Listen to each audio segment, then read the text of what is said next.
Hello friend, स्वागत है आपका अपने चैनल लास्ट क्लास में। आज की इस वीडियो में गणित के काफ़ी महत्वपूर्ण 5 सब्जेक्टिव प्रश्न हम आपको बताएंगे। ये जो 5 सब्जेक्टिव प्रश्न है ये आपके फाइनल बोर्ड परीक्षा के लिए काफ़ी महत्वपूर्ण है।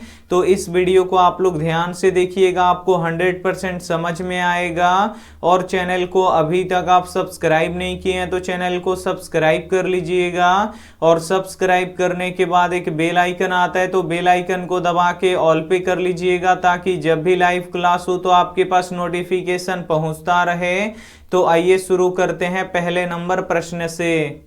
तो पहला नंबर प्रश्न है कि समानांतर श्रेणी 8 3 -2 डॉट डॉट में प्रथम 20 पदों का योग ज्ञात करें। काफी महत्वपूर्ण प्रश्न है ये आपके बोर्ड परीक्षा के लिए। यहाँ पे एक समानांतर श्रेणी दिया है, इसका आपको प्रथम 20 पदों का योग ज्ञात करना है। तो योग कैसे निकलता है, तो इसके लिए एक फॉर्मूला होता है SN वाला।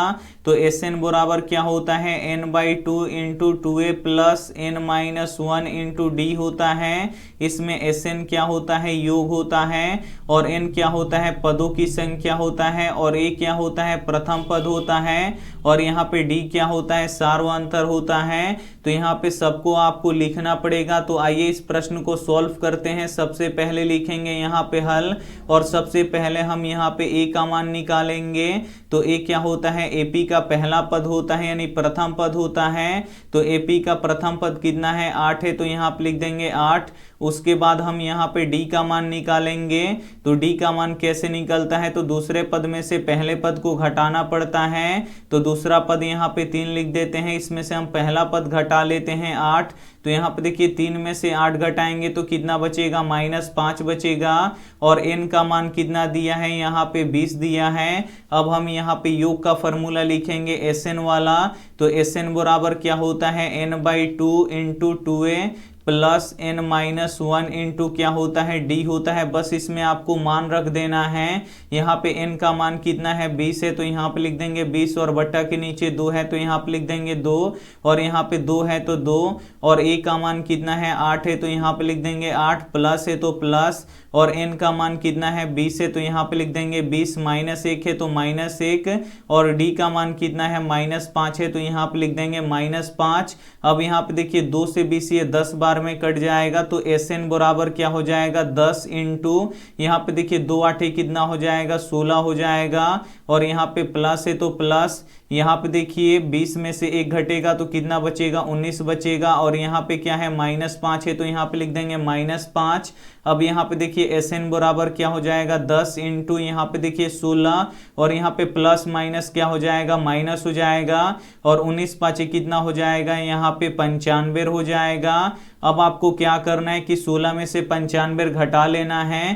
तो यहाँ पे देखिए SN बराबर यहाँ पे 10 इंटू यहाँ पे जब घटाइएगा तो यहाँ पे 79 आएगा, तो यहाँ पे -79 आएगा। अब यहाँ पे देखिए SN बराबर क्या हो जाएगा, 10, और ये ब्रैकेट टूटेगा तो किसका चिन्ह आएगा, गुणा का चिन्ह आएगा, और यहाँ पे क्या हो जाएगा, 79 हो जाएगा, और इसमें गुणा कीजिएगा तो ये हो जाएगा -790, और यही आपका क्या हो जाएगा, योग हो जाएगा। तो उम्मीद करते हैं ये प्रश्न आपको काफी अच्छी तरीके से समझ में आ गया होगा। आइए देखते हैं अगला प्रश्न, 2 नंबर प्रश्न है कि मान निकाले। ये भी काफी महत्वपूर्ण प्रश्न है, ये आपके बोर्ड परीक्षा के लिए। यहाँ पे जो ये दिया है इसका मान निकालना है। तो सबसे पहले लिखेंगे यहाँ पे हल, और जो प्रश्न यहाँ पे दिया है सबसे पहले हम यहाँ पे इसको लिख देंगे। तो यहाँ पे लिख देते हैं 2 tan² 45 degree plus cos² 60 degree है, तो यहाँ पे लिख देंगे cos² 60 डिग्री, प्लस यहाँ पे sin² 60 डिग्री है, तो यहाँ पे लिख देंगे sin² 60 डिग्री।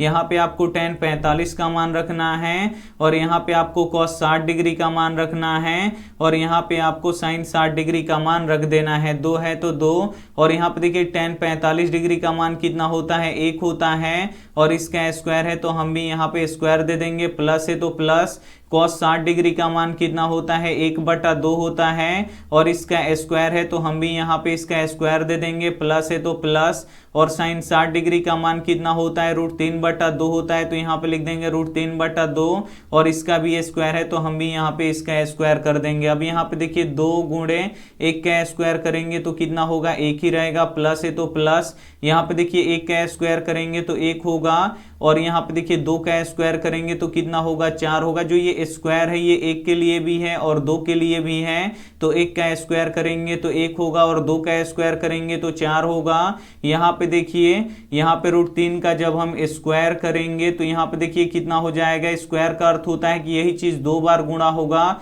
तो √3 में √3 से गुणा होगा तो √9 हो जाएगा और √9 का वर्गमूल कितना हो जाएगा, 3 हो जाएगा। यानी √3 का स्क्वायर करेंगे तो कितना हो जाएगा, 3 हो जाएगा और 2 का स्क्वायर करेंगे तो ये कितना हो जाएगा, 4 हो जाएगा। यहाँ पे देखिए 2 में 1 से गुणा करेंगे तो 2 + 1/4 प्लस यहाँ पे 3/4। अब ये बट्टा का जोड़ बन गया, इसको जोड़ बना लीजिए। 1 4 4 का लघुत्तम 4 होगा, ये 4 बार में कटेगा तो यहाँ पे 4 से गुणा होगा तो ये 8 हो जाएगा। यहाँ पे 4 से 4 कट जाएगा तो 1 बचेगा, यहाँ भी 4 से 4 कट जाएगा तो 3 में 1 से गुणा होगा तो 3 होगा। अब इसे जोड़ लीजिए, 8 और 1 कितना हो जाएगा, 9 हो जाएगा। 9 3 कितना हो जाएगा, 12/4 हो जाएगा और 4 से 12 कितना बार में कट जाएगा, 3 बार में कट जाएगा। तो इसका मान कितना निकल गया, 3 निकल गया और यही आपका क्या हो जाएगा, राइट आंसर हो जाएगा। तो उम्मीद करते हैं ये सभी प्रश्न आपको काफी अच्छी तरीके से समझ में आ रहा है। अगर समझ में आ रहा है तो प्लीज आप लोग वीडियो को एकदम शुरू से लेके अंत तक जरूर देखिएगा। आइए देखते हैं अगला प्रश्न 3 नंबर प्रश्न है कि AP 3 8 13 18 डॉट डॉट का 30वां पद ज्ञात करे। काफी महत्वपूर्ण प्रश्न है ये आपके बोर्ड परीक्षा के लिए। यहाँ पे एक AP दिया है और इस AP का आपको 30वां पद निकालना है। तो 30वां पद का फॉर्मूला क्या होता है, तो A + 29D होता है। तो यहाँ पे आपको A का मान रखना पड़ेगा और D का मान रखना पड़ेगा। तो A क्या होता है, प्रथम पद होता है और D क्या होता है, सार्वंतर होता है। तो सबसे पहले यहाँ पे निकालना पड़ेगा। तो सबसे पहले हम यहाँ पे लिखेंगे हल और यहाँ पे A का मान निकालेंगे। तो A क्या होता है, प्रथम पद होता है। तो प्रथम पद कितना दिया है, 3 दिया है तो यहाँ पे लिख देंगे 3। उसके बाद D निकालेंगे। तो D कैसे निकलता है, तो दूसरे पद में से पहले पद को घटाना पड़ता है। तो दूसरा पद कितना है, 8 है और पहला पद कितना है, 3 है। इसे घटा लेंगे तो 8 में से 3 घटाएंगे तो कितना बचेगा, यहाँ पे 5 बचेगा। अब हम यहाँ पे 30वां पद निकालेंगे। तो यहाँ पे लिख देते हैं 30वां पद और 30वां पद का फॉर्मूला क्या होता है, A + 29D होता है। तो बस यहाँ पे आपको A का मान रख देना है। A का मान 3 है तो 3 प्लस है तो प्लस 29 है तो 29 और D का मान कितना है, 5 है। तो यहाँ पे लिख देंगे 5। सबसे पहले इसमें गुणा कराइए, उसके बाद जोड़ दीजिए। 3 है तो 3 प्लस है तो प्लस, यहाँ पे गुणा करा दीजिए। 5 9 45 के 5 हाथ में लगा 4 और 5 दूना 10 और 4 कितना हो जाएगा, 14 हो जाएगा। तो यहाँ पे देखिए 3 में 145 जोड़ेंगे तो कितना हो जाएगा, 148 हो जाएगा और यही आपका क्या हो जाएगा, बिल्कुल ही सही आंसर हो जाएगा। तो उम्मीद करते हैं ये भी प्रश्न आपको काफी अच्छी तरीके से समझ में आ गया होगा। आइए देखते हैं अगला प्रश्न 4 नंबर प्रश्न है कि किसी बेलन का आधार का व्यास 42 सेंटीमीटर तथा ऊंचाई 10 सेंटीमीटर हो तो इसका आयतन ज्ञात करे। काफी महत्वपूर्ण प्रश्न है ये आपके बोर्ड परीक्षा के लिए। यहाँ पे आपको बेलन का आयतन निकालना है। तो बेलन का आयतन का फॉर्मूला क्या होता है, तो πr² h होता है। यहाँ पे आपको पाई का मान 22/7 लेना है और r क्या होता है, त्रिज्या होता है। लेकिन यहाँ पे बेलन का व्यास दिया है और बेलन का व्यास कितना दिया है, 42 सेंटीमीटर दिया है। तो सबसे पहले आपको त्रिज्या निकालना पड़ेगा और h क्या होता है, ऊंचाई होता है। तो बेलन का ऊंचाई कितना दिया है, यानी h कितना दिया है, 10 सेंटीमीटर दिया है। तो सबसे पहले यहाँ पे आपको त्रिज्या निकालना पड़ेगा। तो आइए इसे सॉल्व करते हैं। सबसे पहले लिखेंगे यहाँ पे हल और यहाँ पे बेलन का व्यास दिया है तो हम लिख देते हैं बेलन का व्यास।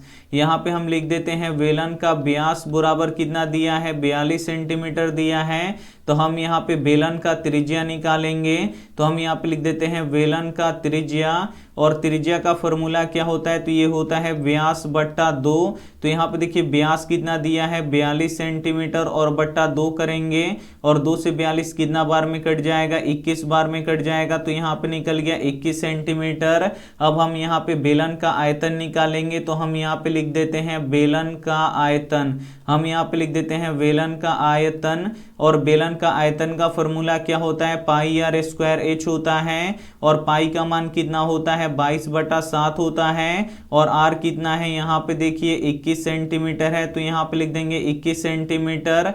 और यहाँ पे आर का स्क्वायर है, तो स्क्वायर का अर्थ क्या होता है कि वही चीज दो बार लिखा जाता है। तो यहाँ पे हम 21 सेंटीमीटर 2 बार लिख देंगे, क्योंकि आर का यहाँ पे स्क्वायर है और एच क्या है, ऊंचाई है। और बेलन का ऊंचाई कितना दिया है, यहाँ पे 10 सेंटीमीटर दिया है, तो यहाँ पे लिख देंगे 10 सेंटीमीटर। अब कटा दीजिए, यहाँ पे 7 त्रिका कितना हो जाएगा, 21 हो जाएगा। अब इसे गुणा कर लीजिए, 22 तिया कितना हो जाएगा, 66। और यहाँ पे गुणे, अब यहाँ पे देखिए 21 में 10 से गुणा करेंगे तो ये हो जाएगा 210। और सेंटीमीटर कितना है, 3 है, तो सेंटीमीटर 3 बार गुणा होगा तो सेंटीमीटर क्यूब हो जाएगा। अब आपको क्या करना है कि 210 में 66 से गुणा कर देना है, तो कर लीजिए 0 6 6 दूना 12, फिर यहाँ पे 0 6 और 6 दूना कितना हो जाएगा, 12 हो जाएगा। जोड़ लीजिए, यहाँ पे 6 और 2 कितना हो जाएगा, 8 हो जाएगा। और यहाँ पे 1 और 2 3, यानी कितना हो जाएगा, 13,860। यानी यहाँ पे हम लिख देंगे 13,860 सेंटीमीटर क्यूब। ये क्या हो जाएगा, बेलन का आयतन हो जाएगा। तो उम्मीद करते हैं ये भी प्रश्न आपको काफी अच्छी तरीके से समझ में आ गया होगा। आइए देखते हैं अंतिम प्रश्न 5 नंबर। 5 नंबर प्रश्न है कि निम्नलिखित पूर्णांकों के HCF और LCM ज्ञात करें तथा इसकी जांच कीजिए कि दो संख्याओं का गुणनफल HCF गुणे LCM है। काफी महत्वपूर्ण प्रश्न है यह आपके बोर्ड परीक्षा के लिए। यहाँ पे दो संख्या दिया है 26 और 91। इसका आपको HCF और LCM ज्ञात करना है तथा इसका जांच भी करना है। तो सबसे पहले हम इसका HCF और LCM निकालते हैं। तो सबसे पहले लिखेंगे यहाँ पे हल और अभाज्य गुणनखंड विधि से निकालेंगे। तो यहाँ पे आपको 26 का अभाज्य गुणनखंड करना पड़ेगा, तो 2 से 26 13 बार में कटेगा। उसके बाद 91 का आपको निकालना पड़ेगा, तो ये 13 से कटेगा और 13 से कितना हो जाएगा, 91 हो जाएगा। अब यहाँ पे हम लिख देते हैं 26 का अभाज्य गुणनखंड 2 गुणे 13 और यहाँ पे 91 का लिख देते हैं। यहाँ पे देखिए 7 गुणे 13, तो जो दोनों में कॉमन होता है यही क्या होता है, HCF होता है। तो हमारा HCF कितना निकल गया, यहाँ पे 13 निकल गया। अब यहाँ पे आपको LCM निकालना है, तो आपको क्या करना है कि एक को छोड़ देना है और बाकी सबको आपको क्या करना है, ले लेना है। तो यहाँ पे 2 गुणे 7 गुणे क्या ले लेंगे, यहाँ पे 13 ले लेंगे। तो यहाँ पे देखिए 13 से कितना हो जाएगा, 91 हो जाएगा। और 91 दूनी कितना होता है, 182 होता है। तो हमारा HCF कितना निकल गया, 13 निकल गया। और LCM कितना निकल गया, 182 निकल गया। अब हम यहाँ पे जांच करेंगे, तो जांच के यहाँ पे फॉर्मूला क्या होता है, तो पहली संख्या गुणे दूसरी संख्या। तो हम यहाँ पे लिख देते हैं पहली संख्या गुणे दूसरी संख्या। हम यहाँ पे लिख देते हैं पहली संख्या गुणे दूसरी संख्या बराबर LCM गुणे HCF। हम यहाँ पे लिख देते हैं LCM गुणे HCF। तो पहली संख्या कितना है, तो 26 है और दूसरी संख्या कितना है, 91 है। और LCM कितना निकला है, तो LCM यहाँ पे देखिए 182 निकला है। और HCF कितना निकला है, 13 निकला है। तो यहाँ पे लिख देंगे 13। अब इन दोनों को गुणा करेंगे और इन दोनों को गुणा करेंगे तो बराबर आना चाहिए। तो हम यहाँ पे 26 में 91 से गुणा कर देते हैं। तो यहाँ पे 26 में 91 से गुणा करते हैं तो यहाँ पे 6 और यहाँ पे 2 और यहाँ पे देखिए 9 छक कितना हो जाएगा, 54 के 4 हाथ में लगा 5 और 9 दूनी 18 और 5 कितना हो जाएगा, 18 5 23 हो जाएगा। तो यहाँ पे देखिए 6 और यहाँ पे 4 और 2 कितना हो जाएगा, 6 और यहाँ पे 3 2, यानी ये आ गया हमारा 2366। तो इसे भी गुणा करना पर 2366 आना चाहिए। तो हम यहाँ पे गुणा कर लेते हैं। तो यहाँ पे देखिए यहाँ पे 3 दूना 6 8 त्रिका 24 के 4 हाथ में लगा 2 3 एकम 3 और 2 कितना हो जाएगा, यहाँ पे 5 हो जाएगा और यहाँ पे 2 और यहाँ पे 8 और यहाँ पे 1। अब यहाँ पे देखिए 6 और यहाँ पे 4 और 2 कितना हो जाएगा, 6 हो जाएगा। 8 5 कितना हो जाएगा, 13 के 3 हाथ में लगा 1 और 1 कितना हो जाएगा, 2 हो जाएगा। तो यहाँ भी आ गया हमारा 2366। तो यहाँ पे इसका जांच भी हो गया। तो उम्मीद करते हैं ये सभी प्रश्न आपको काफी अच्छी तरीके से समझ में आ गया होगा। अगर समझ में आ गया है तो प्लीज आप लोग वीडियो को लाइक कर दीजिएगा, अपने दोस्तों के पास इस वीडियो को जरूर शेयर कीजिएगा। और अभी तक आप हमारे व्हाट्सएप ग्रुप में नहीं जुड़े हैं तो ये हमारा व्हाट्सएप नंबर है, इस पे आपको बोल देना है कि सर हमें ग्रुप में जोड़ दीजिए, तो हम आपको ग्रुप में जोड़ देंगे। और वीडियो को लाइक नहीं किए तो प्लीज आप लोग वीडियो को लाइक कीजिए, अपने दोस्तों के पास इस वीडियो को जरूर शेयर कीजिए। और चैनल को अभी तक आप सब्सक्राइब नहीं किए हैं तो चैनल को सब्सक्राइब कीजिए। थैंक यू फॉर वॉचिंग, मिलते हैं अगली वीडियो में, तब तक अपना ध्यान रखिए, मन लगा के पढ़ाई कीजिए। Take care and bye.